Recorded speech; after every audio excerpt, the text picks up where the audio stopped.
Today we are looking at solving equations with fractions in them. So we're getting a little bit harder, guys. Let's make sure that our setup is looking good. Alright, so basically what we're going to do today is I'm going to come up with a few examples and I'm going to show you how to solve them.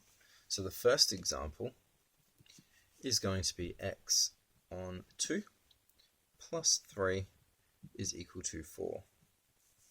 So the idea here is if you have a fraction like this in your equation, we want to basically move everything besides this fraction first up. So we see this negative 3, I want to minus 3 away from both sides to begin with. So I get now x on 2, so 3 minus 3 is 0. So that bit cancels out, and then I have 4 minus 3, which is going to be 1. Alright, I'll write it out in full.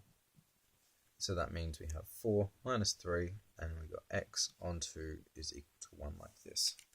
Now, we've talked about maybe some inverse functions or operations. So if you have adding and subtracting opposites, what's the opposite to dividing, which is what a fraction is doing? Hopefully, you've said multiplication. And if that's the case, you're right. So here, I have x divided by 2 is equal to 1. The opposite of divided by 2 is to times by 2. So what we get here is we have x divided by 2 times by 2. That leaves us with just x all by itself. And we have 1 times by 2. So x is equal to 2. So hopefully that made some sense. We'll do another 2 just to make sure that it is all okay. So hopefully you've written that down. If you haven't written that down, pause the video, write it all, and then write down the next 2 examples as well. Alright, so the next one we have is y over 3 minus 1. And that is equal to 2. Alright, so just like last time, we want to move all the stuff that isn't attached to that fraction here. So that's how minus 1. The opposite of minus 1 is a plus 1. And we have to do a plus 1 on both sides. So now we have y over 3 minus 1 plus 1 equals 0 equal to 2 plus 1. So that's equal to 3. Right, again, you can write 2 plus 1 is equal if you like. But hopefully we can see that 2 plus 1 is our 3 here. So again, we have a fraction. So the opposite of a fraction is timesing by 2. Whoops. I'm going to say that again. So we have y equal to 3 is equal to 3. Now, the opposite of dividing by 3 is to times by 3. So in this case, we're going to have y equal to 3 times 3. So y is equal to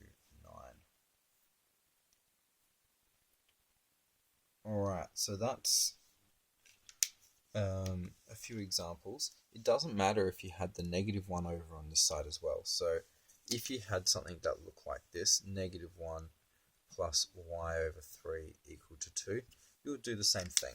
Your very first thing you would do is you would go, well, I still want this y on 3 by itself, so I'm going to do plus 1 plus 1. And then I'd get to y on 3 is equal to 2 plus 1, which is 3, and then it's the exact same as before up here. So times by 3, and then times by 3.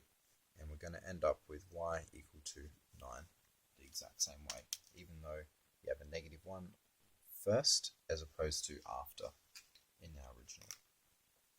Alright, now the next one I'm going to write down is a little bit more tricky. Alright, so this one has 2 of the same unknown in it.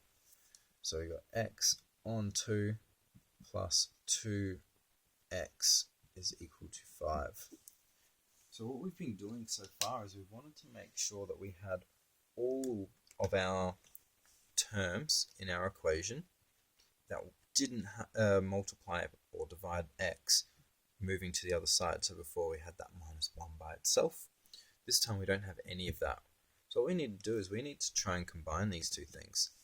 Now, the question I want you to be asking yourself is there a way that I can add these two things at the moment?